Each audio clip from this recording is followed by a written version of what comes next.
मातृशक्ति आज हमें जो प्रसंग प्राप्त हुआ है, ब्रह्मा जी को सतोगुण मिला लेकिन जीवों को रजोगुण और तमोगुण मिला। तो ये कांस के मैल से जो उत्पन्न हुए थे ये रजोगुण और तमोगुण थे मधुकैटभ। तो इन्होंने ब्रह्मा जी को ललकारा कि हमसे युद्ध करो। ये तो वेद पार्टी थे, इनको ये सब कुछ नहीं आता। इन्होंने बहुत समझाया पर नहीं माने, बोले युद्ध करना पड़ेगा। तब ब्रह्मा जी ने कहा कि अब तो श्री हरि के पास जाना पड़ेगा। अब ये श्री हरि के पास जब गए, भगवान से याचना करते हैं, पर उस समय भगवान योग निद्रा में सोए हुए थे। योग निद्रा में सोए हुए थे भगवान, नहीं उठे। क्यों नहीं उठे? उस समय उनको तामसी निद्रा जो है वो दबाए रखी हुई थी। पर तब इन्होंने भगवती योग माया का ध्यान किया। योग माया जब श्री हरि के विग्रह में आई तब विष्णु जी जागे और देखते हैं तो ब्रह्मा जी सामने खड़े हैं। ब्रह्मा जी को देखा तो बोले भगवान आप तो बड़े चिंतित लग रहे हैं, क्यों आए हैं? बोले मेरे पीछे देखिए दौड़ते हुए दो असुर मेरे को मारने के लिए आ रहे हैं, मैं कैसा करूं? बोले आप ही बचा सकते हैं। तब कहा भगवान निश्चिंत हो जाइए, मैं इनसे युद्ध करता हूं। और विष्णु जी स्वयं सामने आए और बोले अब मुझसे युद्ध करो। 5000 वर्ष तक लगातार युद्ध चलता रहा, कोई परिणाम न निकला, क्योंकि इनको इच्छा मृत्यु का वरदान था। ये मारे नहीं जाते, एक थकता दूसरा तैयार हो जाता। विष्णु जी परेशान हो गए कि इनको मारा कैसे जाए, और प्रयोजन है सृष्टि के निर्माण में, इनको मारना बहुत जरूरी है। तब ये रजोगुण और तमोगुण रूपी सृष्टि का हम निर्माण कर सकते हैं, जीव की उत्पत्ति हो सकती है। तो इन्होंने ध्यान किया भगवती योग माया का। योग माया ने आकाशवाणी की, बोले भगवान मैं बोले आपकी सहायता करूंगी, मैं इनके ऊपर वक्र दृष्टि डालूंगा, इनकी बुद्धि भ्रष्ट हो जाएगी। मैं इन पर वक्र दृष्टि डालूंगी तो इनकी बुद्धि भ्रष्ट हो जाएगी। उस समय आप इन्हें कहना कूटनीतिक दृष्टि से कि मुझसे वर मांग लो। तब ये कहेंगे कि हमसे वर मांग लो, हम याचक नहीं हैं, हम तो देने वाले हैं। तब आप इनसे फिर इनकी मृत्यु का वर्ण मांग लेना। तब इन्होंने विष्णु जी ने कहा हे दैत्यों आप बड़े प्रतापी हैं, मुझसे ऐसा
कंपर लेके सीता ले आवे हाथ में कंपर लेके चंडीगढ़ से चंडी आवे खड़ग हाथ में लेके चंडीगढ़ से चंडी आवे हाथ में खड़ग लेके चंडीगढ़ से चंडी आवे खड़ग हाथ में लेके चंडीगढ़ से चंडी आवे हाथ में खड़ग लेके आग डोगरी से बंदा आवे आग डोगरी से खैरो आवे आग डोगरी से खैरो आवे आग डोगरी से खैरो आवे हाथ में बाना लेके मोर दुर्गा भवानी डोला चलिया होगा मोर दुर्गा भवानी डोला चलिया होगा डोला चलिया होगा मोर दुर्गा भवानी डोला चलिया होगा मोर दुर्गा भवानी डोला चलिया होगा चलिया होगा मोर दुर्गा भवानी डोला चलिया होगा मोर दुर्गा भवानी डोला चलिया होगा डोला चलिया होगा मोर दुर्गा भवानी डोला चलिया होगा मोर दुर्गा भवानी मैया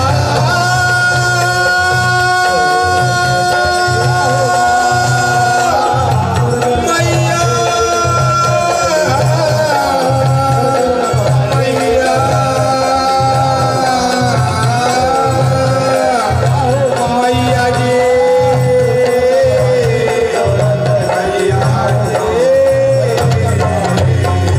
बोल साचे दरबार तेरा नाम जब तक ना लिख लूं तेरा नाम माता रानी रुक जाता है मेरा सारा काम रुक जाता है मेरा सारा काम।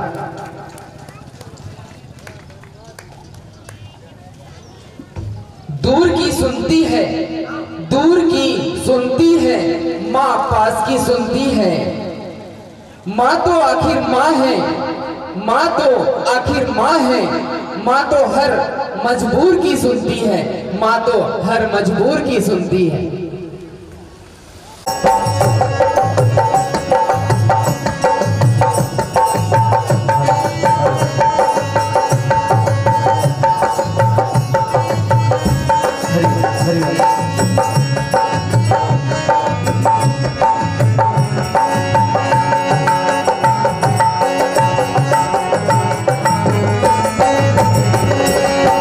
सबसे पहले जानो मैहर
वासिनी अम्बे दुर्गे दुख विनाशिनी अम्बे दुर्गे दुख विनाशिनी कलकत्ते की काली मैया कलकत्ते की काली मैया पल में पार लगाती मैया पल में पार लगाती मैया पल में पार लगाती मैया पल में पार लगाती मैया नवरात्रि में सब आते हैं नवरात्रि में सब आते हैं देख कर ले वही पे मास कर मेरा मेरा प्रणाम मास कर मेरा मेरा प्रणाम मास कर मेरा मेरा प्रणाम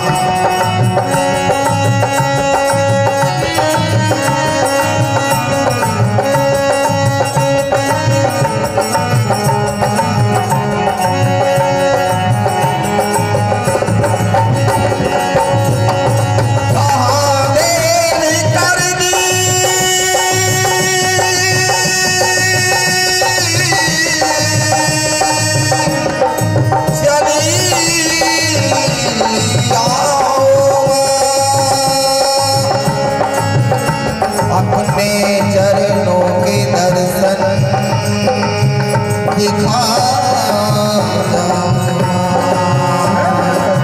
पहले तेरे बार चरणों में मातर मुराद पूरी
विधाता तुम ही हो करता, मैया तुम ही हो करता, भक्त के दुख हरता, भक्त के दुख हरता, सुख शांति करता।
ऐसा लगा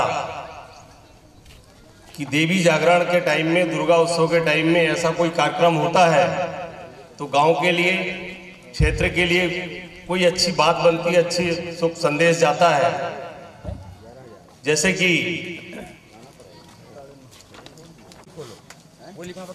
ऐसे ही कार्यक्रम कराए जाते हैं जो ग्राम के अनुष्ठान के उपलक्ष्य में नवरात्र का कार्यक्रम होता है और समस्त जितने क्षेत्र से आए हुए जस मंडल पार्टियों को धन्यवाद देना चाहता हूं। आप लोगों ने हमारे ग्राम बागडोंगरी में आकर हमारे ग्राम बागडोंगरी का मान सम्मान बढ़ाया। आप धन्यवाद के पात्र हैं। मां जगदम्बा आप सबको सुख शांति दे। इसी आशा के साथ मैं अपनी वाणी को विराम देता हूं। बोलो निर्णायक गण की जो भूमिका निभा रहे श्री लीलाधर हनुमत जी ओगली, मैं आपको मंच पर सादर और मंच पर विराजित हमारी बहनें जो सीता, सावित्री, गीता, गायत्री, मांडवी, शुद्धि, शारदा का सदैव प्रतिनिधित्व करते रहे हैं। उनमें से हमारी वह बहन जिसे अभी हाल ही में कुछ दिन पूर्व हमारे इतने बड़े विकास खंड देवलाली में जनपद उपाध्यक्ष का दर्जा प्राप्त हुआ है। माँ भगवती के इस नवरात्र पर्व पर आज यहाँ उपस्थित समस्त देवतुल्य हमारे भाई और ग्राम बागडोगरी के समस्त निवासी, साथ ही इस भव्य कार्यक्रम को आयोजित करने के लिए जिन्होंने अपना तन मन धन एक कर दिया, जिन्होंने अपनी कई रातें निसार दी और इस कार्यक्रम को आयोजित किया, जैसे कि हमारे अभी सम्मान्य बड़े भाई पूनाराम जी चौधरी जी ने एक बहुत अच्छी बात कही कि गांव के विकास के लिए, गांव की सुख शांति के लिए अनुष्ठानों का होना आवश्यक है। और यह नवरात्रा पर्व जिसमें हम मां भगवती की उपासना करते हैं, यह भी एक अनुष्ठान है। उपासना शब्द से मुझे ख्याल आया, बहुत से लोग यह कहते पाए जाते हैं कि आज मैं नवरात्रा उपवास है मेरा।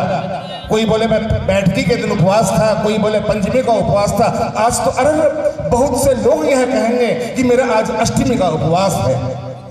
उप धनवास दो शब्दों से बना है। उप यानी पास में या आसपास, और वास यानी निवास करना। हम अगर माँ भगवती के नाम का उपवास कर रहे हैं तो उसका यह मतलब कदापि नहीं कि हमने खाना पीना छोड़ दिया, मात्र वही उपवास है।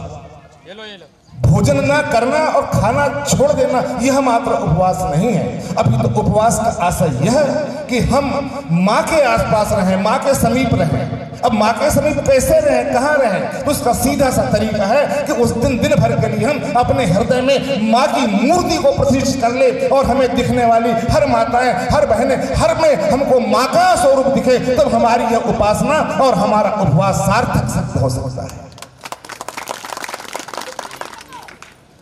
महानुभाव, सीधी सी बात, अब मैं मुख्य बात पर आता हूं। कार्यक्रम का जब आयोजन किया जाता है और उसे प्रतियोगिता का रूप दिया जाता है, तो प्रतियोगिता के रूप को परिणित करने के लिए, उसको सार्थकता प्रदान करने के लिए निर्णायकों की आवश्यकता पड़ती है। बेशक बेहिचक मैं यह कहूंगा कि आज यहाँ जितने भी मंडलों ने पार्टिसिपेट किया, जितने भी प्रतिभागी मंडल थे, उनके सामने यहाँ हम जितने भी निर्णायक बन के बैठे हुए थे, अयोग्य थे। उनसे कम ज्ञान हम में था, उनसे कम बुद्धि हम में थी, उन्हें तो शायद ज्यादा ज्ञान था जो यहाँ प्रदर्शन कर रहे थे। लेकिन एक औपचारिकता कि हमें पूरी करना है, हम निर्णायक के रूप में यहाँ बैठ गए और निर्णय करने बैठ गए। अब निर्णय किन बंधुओं पर किया जाए, यह बड़ा सरल था और उतना ही कठिन भी था। आपने पाम्पलेट देखा होगा, पाम्पलेट में नियमावली बना दी गई थी। हमने उन नियमावलियों का अवलोकन करते हुए उसी के आधार पर निर्णय देने का प्रयास किया है। जब कोई भी प्रतियोगिता होती है तो उसमें हर प्रतिभागी को यह लगता है कि मैं ही पहला आऊंगा, मेरा प्रदर्शन सर्वश्रेष्ठ था, मेरे से अच्छा किसी का प्रदर्शन नहीं था। बहुत अच्छी बात है, यह होनी भी चाहिए। हर व्यक्ति के मन में यह बात होनी चाहिए कि मैं सर्वश्रेष्ठ हूँ, मेरे से श्रेष्ठ कोई नहीं है, मेरा प्रदर्शन सबसे अच्छा है, यह बात तो होनी चाहिए। तब तो हम अपने इस कल्पना को सही रूप में मूर्त रूप देंगे और हम अच्छा कर पाएंगे। लेकिन कभी कभी कुछ त्रुटियां हो जाती हैं, कुछ भूल हो जाती हैं, आदमी कहीं छूट जाता है, कहीं चूक जाता है और उसके स्वयं के समझ में नहीं आता है कि हमसे गलती कहाँ हुई, हम कहाँ छूट गए, कहाँ चूक गए। बात आती है सबसे पहले अनुशासन। अनुशासन में भली भांति जानते हैं, अनुशासन के साथ वेशभूषा भी है और बैठक व्यवस्था भी। हमारे बहुत से मंडल, अब मैं निर्णायक नहीं रहा, अब मैं एक मंडल वाला बन गया, अब मेरी वाणी परिवर्तित हो गई। मैं भी एक मंडल का सदस्य हूं, मेरा भी मंडल है और मैं गलती कहाँ करता हूं या मेरा मंडल गलती कहाँ करता है। पहली बात तो हमें जब पाम्पलेट मिलता है तो हम उसके पूरे नियमों को पढ़ते नहीं हैं, और जब नियमों को पढ़ते नहीं हैं तो चूक या त्रुटि हो ही जाती है। दूसरी गलती हम बैठक व्यवस्था में करते हैं। सामने बेशुमार पब्लिक बैठी हुई है, हम गोला बना के बैठ गए, ज़्यादा बहुत अच्छी बात है, गोला बना के बैठना ये हमारी परंपरा है, गोल बन के भी बैठना चाहिए। लेकिन यदि ज़्यादा अच्छा होता है कि हम थोड़ा उसको अर्धचंद्राकार रूप दे दें, ताकि सामने बैठने वाले हमारे दर्शकों को, हमारे जितने सदस्य हैं, उनका चेहरा दिखाई दे, उनकी गतिविधि दिखाई दे, कौन क्या कर रहा है यह दिखाई दे। इसलिए मैं अर्धचंद्राकार व्यवस्था को ज़्यादा अच्छा मानता हूँ। कपड़े पहनना, वेशभूषा की जहां तक बात आई, तड़क भड़क वाली ही वेशभूषा पहन लेना सब कुछ नहीं है। सफेद धोती कुर्ता पहन लेना या सफेद पायजामा पहन लेना ही सब कुछ नहीं है। नील देना ही सब कुछ नहीं है। नील में कपड़े अगर माड़े हुए हों तो सब सदस्य हो, अर्थात किसी के नाम। देखने में यह आता है कि आधे लोगों के कपड़े नील में माड़े हुए हैं और आधे लोगों के कपड़े बिना नील के। हम प्रतियोगिता में जाते हैं, पता नहीं कितने दिन से उस कुर्ते को हमने कैसे रखा था, वैसे ही उठाया और चुन्नट वाला पहन लिया। अगर हम उसको साफ सुथरा धो करके या उस पर इस्त्री करके, आयरन करके, प्रेस करके अगर लाएं तो वही कपड़ा हमें ज़्यादा अच्छा लगेगा और हमारी वेशभूषा चाक चौबंद हो जाएगी। कुर्ता पायजामा हमारी परंपरागत, मैं सबसे ज़्यादा महत्व देता हूँ धोती को। धोती और कुर्ता हमारी भारतीय परंपरागत पोशाक है। जो यहाँ बुजुर्ग लोग होंगे, कदाचित हमारे आदरणीय सोनी जी या बुजुर्ग लोग हैं, ये बता सकते हैं कि आज तो खैर फुल पैंट और पैंट का युग आ गया। एक समय वह भी था, आज से 40-50 साल पहले, कि हमारे इस देश में प्राइमरी स्कूल में पढ़ने जाना विद्यार्थी भी धोती पहन के जाता था। धोती हमारी सनातनी परंपरा की वेशभूषा है, धोती हमारी पारंपरिक वेशभूषा है, धोती हमारी भारतीय वेशभूषा का एक हिस्सा है। अर्थात हम अगर किसी कार्यक्रम को देने गए हैं और वेशभूषा का वर्णन आया है तो धोती कुर्ता ज्यादा अच्छा है। पैजामा भी बुरा नहीं है, आजकल चलन में आ गया है। जो बात वर्तमान में चलन में आ जाए वह भी सर्वश्रेष्ठ होती है, लेकिन उसमें एक रूपता हो, एक समानता हो। अब बात यह आती है कि हमें जो प्रसंग दिए गए थे, बहुत से मंडलों ने बोला कि मुझे यह प्रसंग प्राप्त हुआ। नहीं, आपको प्राप्त नहीं हुआ है, आपने प्रसंग का चयन किया है। समिति ने आपको 7 प्रसंग दिया था, 7 में से आपको जो अच्छा लगा आपने चुन लिया। बहुत से मंडलों ने एक ही प्रसंग को अनेक बार चुना है। 3 प्रसंग ऐसे भी रह गए जो अछूत रह गए, उनका चयन किसी ने नहीं किया। चयन खुद किए हैं और कहते हैं कि हमको समिति ने यह प्रसंग दिया है। मैं इस बात से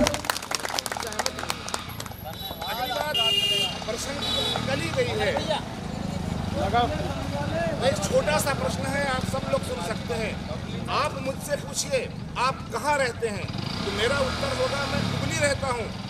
आप मुझसे पूछिए कि आपके गांव का क्या नाम है, तो मेरा उत्तर होगा मेरे गांव का नाम है।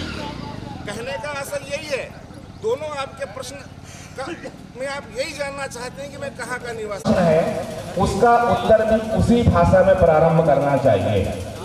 तो हमें यह जो प्रश्न दिए गए थे, अगर ऐसा रहता मधु के का प्रसंग, चंडमुंड का प्रसंग, तो आप उस जस की टेक कहीं से भी बना सकते हैं। लेकिन अगर वो प्रश्न के रूप में पूछा गया था तो आपकी जो टेक है उसी के अनुकूल बननी चाहिए थी, तब आपका गीत ज्यादा सार्थक होता।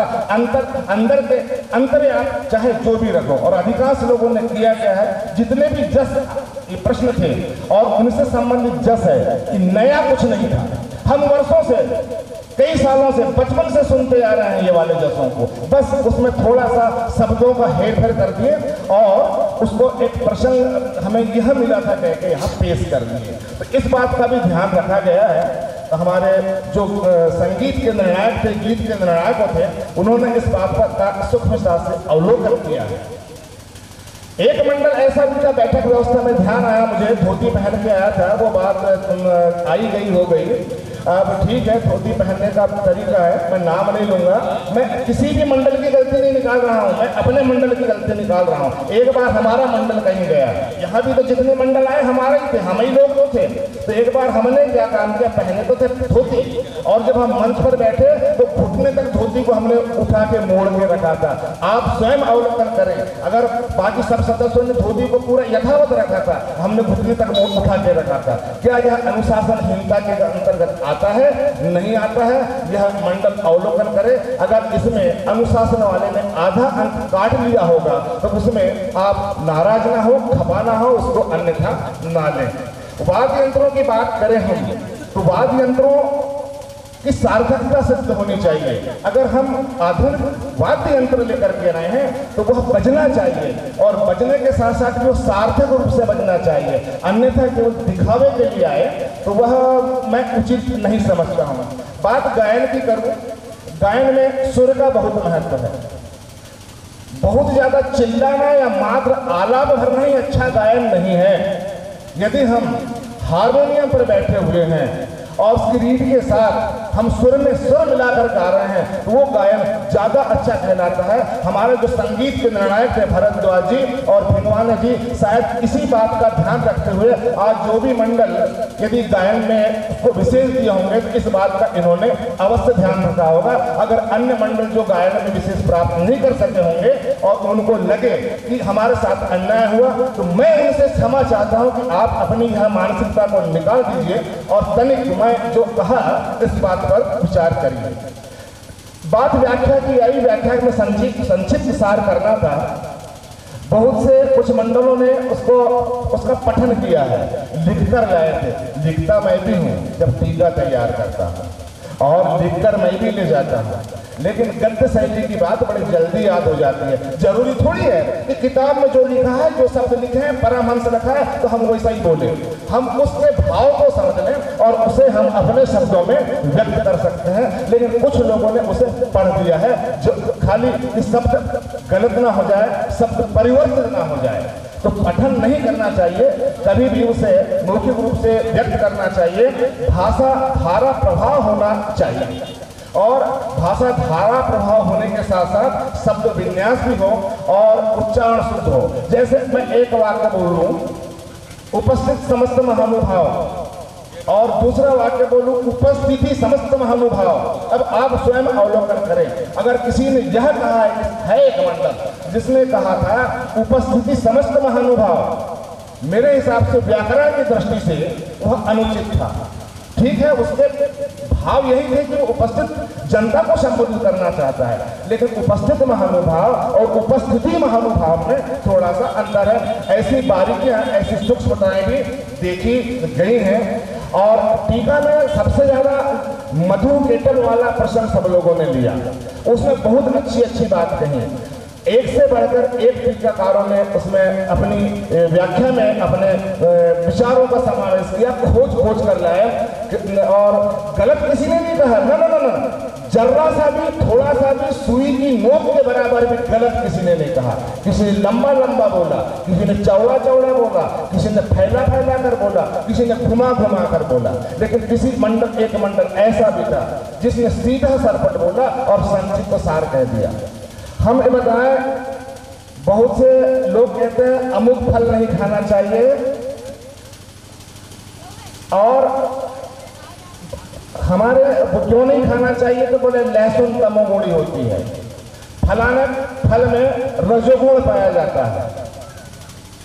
मनुष्य में ही नहीं अभी तो संसार में जितने भी जीव जंतु हैं उनमें सब में यह गुण पाए जाते हैं, और इसका मुख्य कारण है कि सब पृथ्वी पर उत्पन्न होते हैं और पृथ्वी का निर्माण रजोगुण और तमोगुण से हुआ है। ऐसी सार्थक बातें आनी चाहिए। चंडमुंड के बारे में बात आई, रक्त बीज के बारे में बात आई, सबने अच्छी बात कहें। बातें बहुत सी हैं कहने के लिए। समय को देखते हुए और आज अष्टमी के दिवस को देखते हुए आप सब लोग परिणाम सुनने के लिए काफी बेकार हैं और समय बहुत हो रहा है। मैं एक बार पुनः आए हुए मंडलों से माफी मांगते हुए आप सब लोगों के साथ आज यही कहूँगा, सर्वे भवन्तु सुखिनः, सर्वे सन्तु निरामया, सर्वे भद्राणि पश्यन्तु, माँ कश्चित् दुःखभाग् भवेत्। बोलो माँ जगदम्बे भवानी की जय। लगन से अपना कार्य किया और प्रस्तुति दी, उनका बहुत आभार, धन्यवाद। उसी क्रम में विशेष झांकी इस महाविशाल जस प्रतियोगिता में झांकी का कार्यक्रम अनिवार्य रखा गया था, जिसमें चतुर्थ पुरस्कार प्राप्त किया है सरस्वती जसमंडल भरवेली। इनके लिए जोरदार तालियां से इनका उत्साहवर्धन स्वागत करेंगे।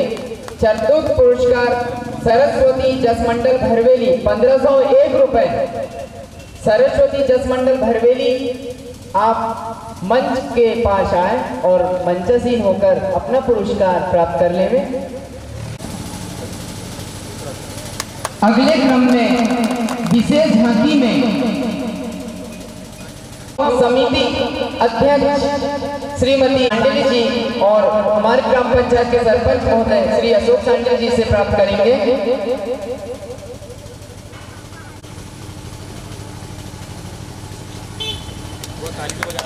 तालियों के साथ, तालियों की गड़गड़ाहट के साथ, बहुत बहुत तालियों के साथ स्वागत किया जाए।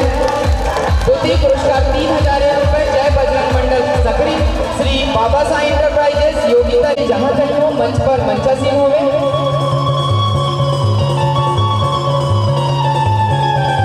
जोरदार तालियों के साथ स्वागत किया जाए त्रिवेणी जसमंडल पाटदा। इन्होंने झांकी में प्रथम पुरस्कार प्राप्त किया है। आशा है कि हमेशा ये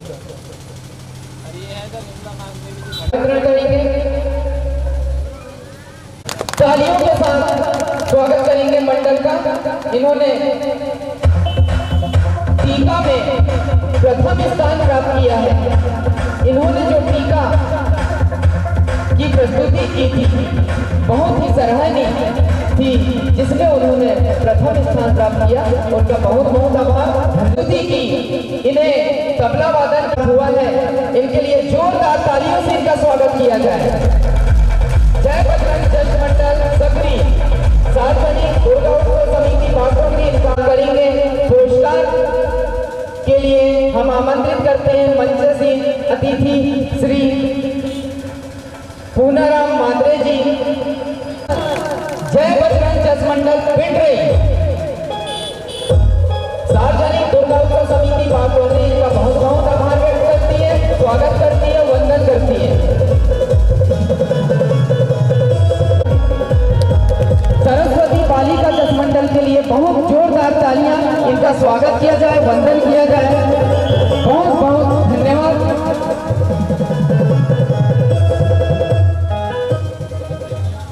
शिक्षक, इनकी ओर से 2001 रुपए का जो पुरस्कार है एवं समिति की ओर से प्रशस्ति पत्र है, उसे श्री बालिका जसमंडल कनारी के लिए हम इनका बहुत बहुत आभार व्यक्त करते हैं, अभिनंदन करते हैं, वंदन करते हैं, जिन्होंने समय पर आकर अपनी प्रस्तुति दी और कार्यक्रम में 4 जान लगाया।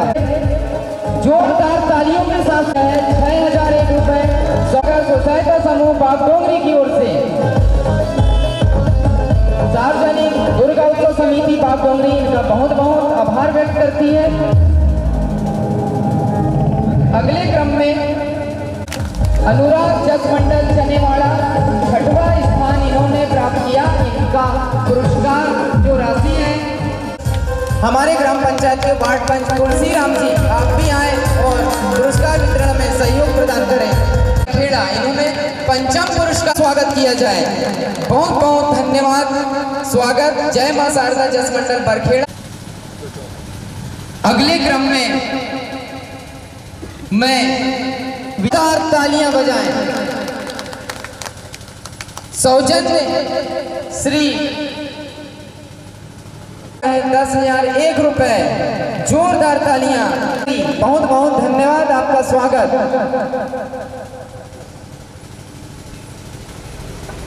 अगले क्रम में 11,000 रुपए इन्हें प्रदान किया जा रहा है।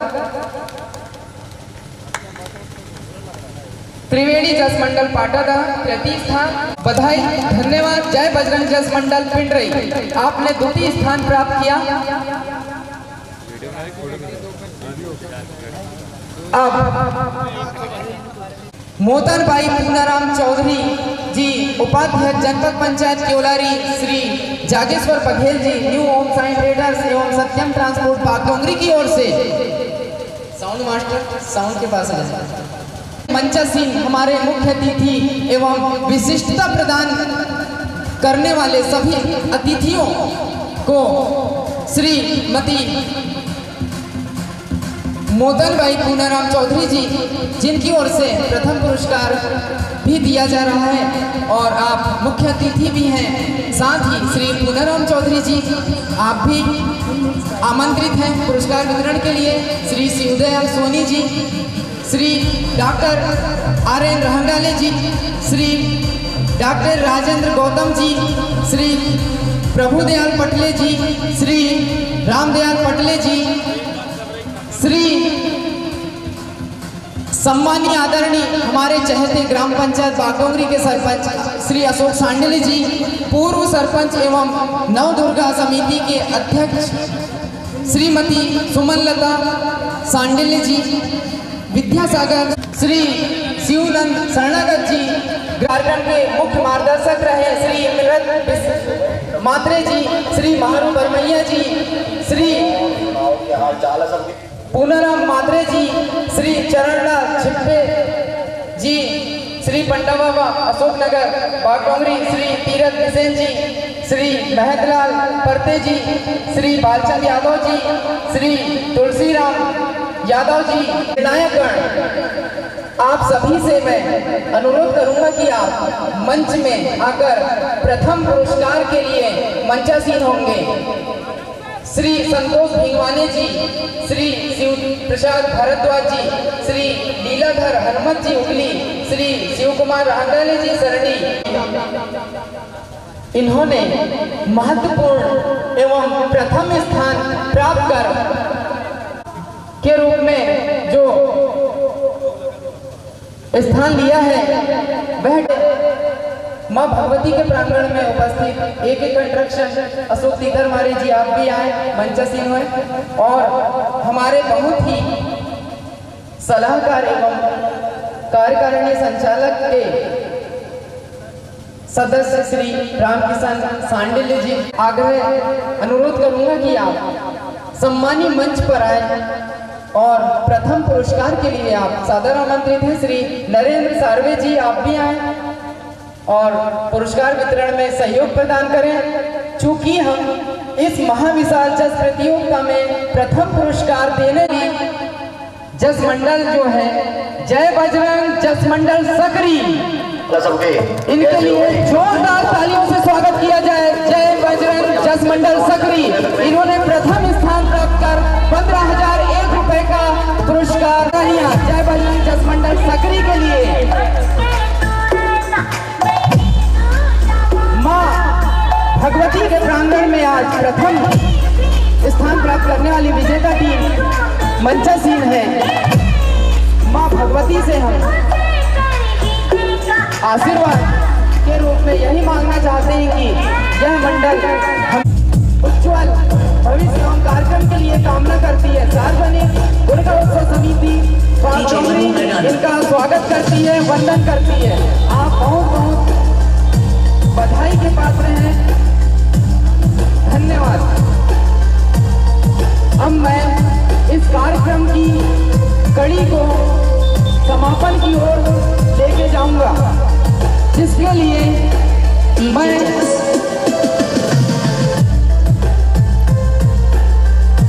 मंच पर यहाँ उपस्थित सभी अतिथियों को नहीं बोला जा सकता, लेकिन कुछ ऐसे सब संबोधन होंगे जिससे उस पुरस्कार से बढ़कर हमें माँ का आशीर्वाद और दर्शकगण अतिथियों का स्वागत सत्कार के लिए आशीर्वाद मिलेगा। मैं मंच पर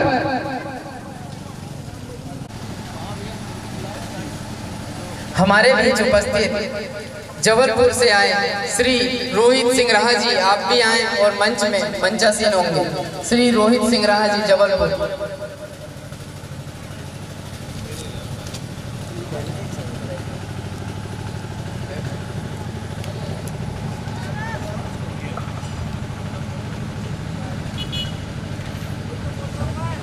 तालियों से स्वागत उत्साह बढ़ाएं। साथ ही अगले क्रम में संगीत में जो महत्वपूर्ण भूमिका निभाए हैं हमारे मंच में मंचासीन श्री शिव प्रसाद भारद्वाज जी, शिक्षक नसीपुर, आपका स्वागत और संचालक श्री और ग्राम पंचायत के सरपंच महोदय श्री अशोक सांडिल जी, आप भी सवाल श्रीफल प्रदान करने में सहयोग प्रदान करेंगे।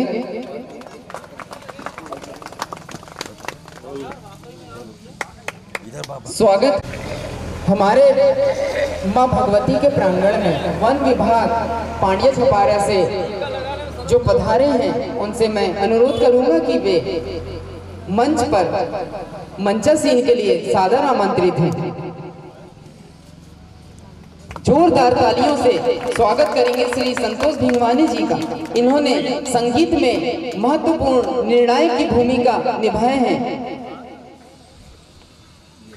समिति अध्यक्ष एवं संचालक श्री अशोक सांडिल जी, आपसे अनुरोध करूंगा कि टीका में महत्वपूर्ण भूमिका निभाने वाले श्री शिव कुमार रंगडाले जी का स्वागत करेंगे। जोरदार तालियों से स्वागत करें।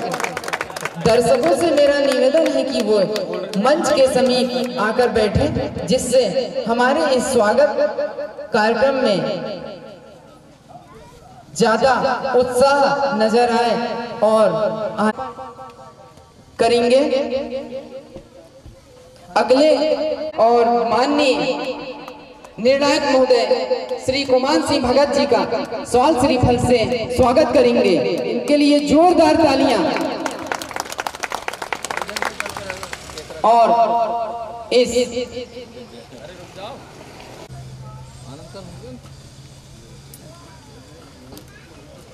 श्री जगलाल यादव जी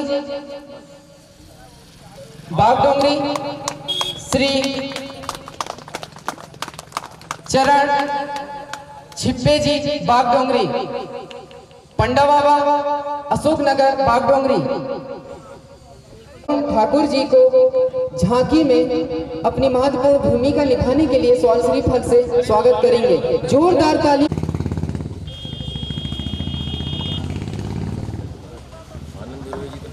के संचालक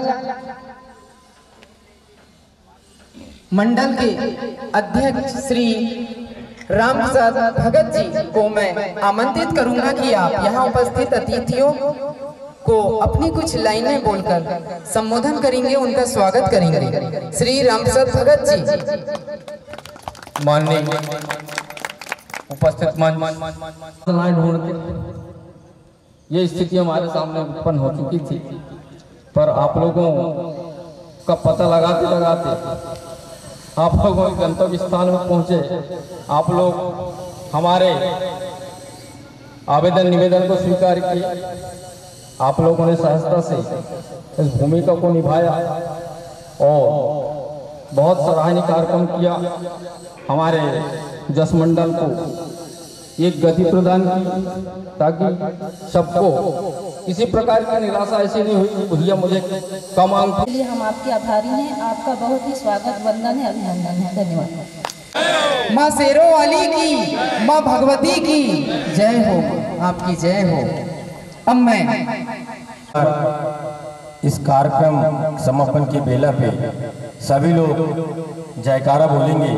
जयकारे की घोष से समापन की शुरुआत होगी।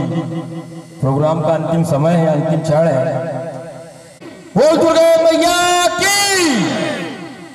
आज माँ जगत जननी शेरे वाली इस छोटे से ग्राम में पता नहीं खाना भोजन खाया या नहीं खाया, जलपान लिए नहीं लिए, इसके लिए हम क्षमा चाहते हैं।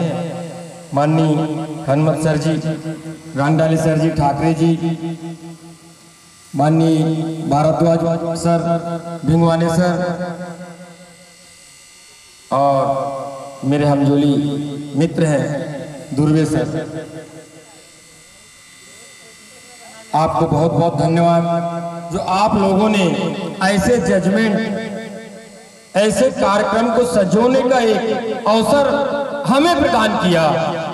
इसके लिए समस्त ग्रामवासी बागडोंगरी ग्राम पंचायत बागडोंगरी 9 दुर्गा उत्सव समिति बागडोंगरी की ओर से एवं मेरे ओर से हृदय से आपको बहुत बहुत आपके श्री चरणों में नमन करता हूं।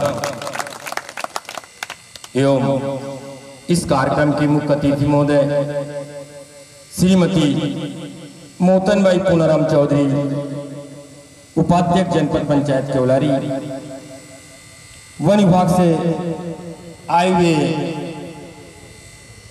सर लोग, वन स्टाफ एवं मंच में बैठे विराजे तीतरमारे जी, कॉन्ट्रैक्टर साहब चंदूलाल बिसेन जी एवं हायर सेकेंडरी स्कूल से पहुंचे ठाकरे सर, और बड़े ही लगन और मेहनत से लगातार 8वें दिन पटले जी इस उम्र में सुबह का शाम करते हुए इतना अनमोल समय इन्होंने दिया है। और हमारे वायुव्रत मेरे पिताजी के हमजोली हमदर्द साथी आदरणीय बाबू सोनी जी, और इस कार्यक्रम की रूपरेखा को सराहने वाले श्री राम प्रसाद भगत जी अध्यक्ष, और इतने बड़े कार्यक्रम को अरेंजमेंट करने के लिए जो सहयोग दिया डॉक्टर गौतम जी, हमारे बड़े भाई गौतम जी, बहुत आपने समय दिया, इसके लिए भी मैं हृदय से आपको इस ग्राम की ओर से, ग्राम पंचायत की ओर से और मेरी ओर से भी आपको बहुत बहुत धन्यवाद। साथ ही हमारे जो बाकल ग्राम से और गिरी जी और जितने भी कार्यकर्ता, पारितोषिक दाता और जिन्होंने भी अपने इस 18-20 घंटे की मेहनत में जो सहयोग प्रदान किया है इतने 8 दिनों में, उनको भी इस समिति के माध्यम से, ग्रामवासियों के माध्यम से, सरपंच के माध्यम से माता रानी आपकी सदैव मनोकामना पूर्ण करती रहे। आपको परिवार हरा भरा हो माता के इस आंगन में जयकारा के साथ। अगर इस कार्यक्रम आयोजन में किसी प्रकार की कोई गलती या त्रुटि हो गई हो मुझसे या समिति के सदस्यगण, महिला या पुरुष या अध्यक्ष या इस मैं विराम देता हूँ। जय हिंद, जय भारत, जय माता दी। बोलो शेरा वाली माता की।